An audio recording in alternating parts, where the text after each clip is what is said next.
پزیشکانی بێهۆشکاری و پسپۆڕانی چارەسەری ئازار لە دەستنیشانکردن و چارەسەری ئازاری کۆنیشانەی دەرچەی سنگ تۆز ڕۆڵێکی گرنگیان هەیە.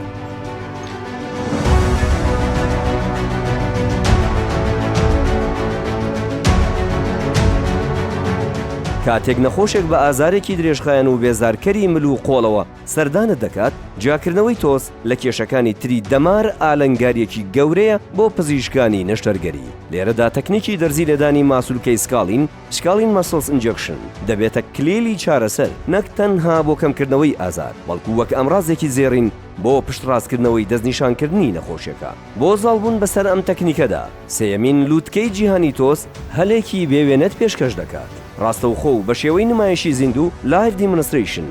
بینەری ئەم تەکنیکە بە لەلایەن پرۆفیسۆر دکتۆر هێلین، پسپۆری ناوداری بێهۆشکاری و چارەسەری ئازار لە وڵاتی ئێرانەوە. تواناکانت لە چارەسەری ئازار بگەێنە ئاستێکی نوێ. ڕۆژانی 10 و 11 ئەیلولی 2026 لە تاوەری تەندروستی سمارت لە سلێمانی ئامادەبە. جێگاکان سنووردارن. هەر ئێستا ناوی خۆت تۆمار بکە لەم کۆبوونەوە زانستیە.